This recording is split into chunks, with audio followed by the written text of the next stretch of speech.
ಗೃಹಲಕ್ಷ್ಮಿ ಹಣದಲ್ಲಿ ಮಗಳಿಗೆ ಕಂಪ್ಯೂಟರ್ ಕೊಡಿಸಿದ್ದು ಆಯಿತು. ಕೆಲವರು ಫ್ಯಾನ್ಸಿ ಅಂಗಡಿಗಳನ್ನಿಟ್ಟು ಸ್ವಾವಲಂಬಿಗಳಾಗಿದ್ದು ಆಯಿತು. ಇದೀಗ ಸ್ವಚ್ಛ ಭಾರತ್ ಅಭಿಯಾನದ ರೀತಿಯಲ್ಲೇ ಕಾಣಿಸ್ತಾ ಇದೆ. ಗ್ಯಾರಂಟಿಯ ಗೃಹಲಕ್ಷ್ಮಿ ಹಣ ಶೌಚಾಲಯ ನಿರ್ಮಾಣಕ್ಕೆ ಬಳಕೆ ಆಗಿದೆ. ಸಿದ್ದರಾಮಯ್ಯ ಕ್ಷೇತ್ರದ ವರುಣಾದಲ್ಲಿ ಈ ಗ್ಯಾರಂಟಿಯ ಸದ್ಬಳಕೆಯ ಪಾಸಿಟಿವ್ ಸ್ಟೋರಿ.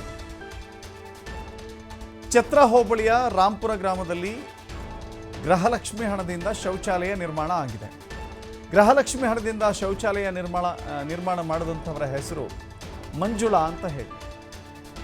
ಮನೆಯಲ್ಲಿಯೇ ಟೈಲರಿಂಗ್ ವೃತ್ತಿಯನ್ನು ನಡೆಸ್ತಾ ಇದ್ದಾರೆ ಮಂಜುಳಾ. ಹೊಲಿಗೆ ಯಂತ್ರ ಖರೀದಿಗೂ ಕೂಡ ಗೃಹಲಕ್ಷ್ಮಿ ಹಣವನ್ನು ಕೂಡಿಟ್ಟಿದ್ರು ಗೃಹಿಣಿ.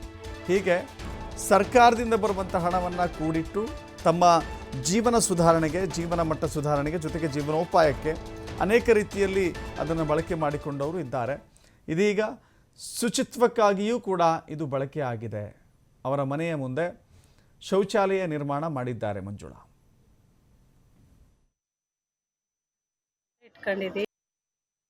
ನಾನು ರಾಂಪುರ ಗ್ರಾಮದಲ್ಲಿ ವಾಸವಾಗಿದ್ದೇನೆ.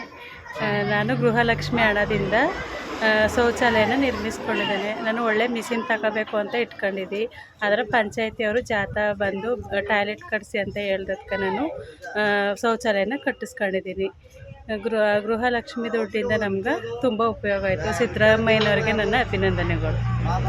ನಾನು ರಾಂಪುರ ಗ್ರಾಮದಲ್ಲಿ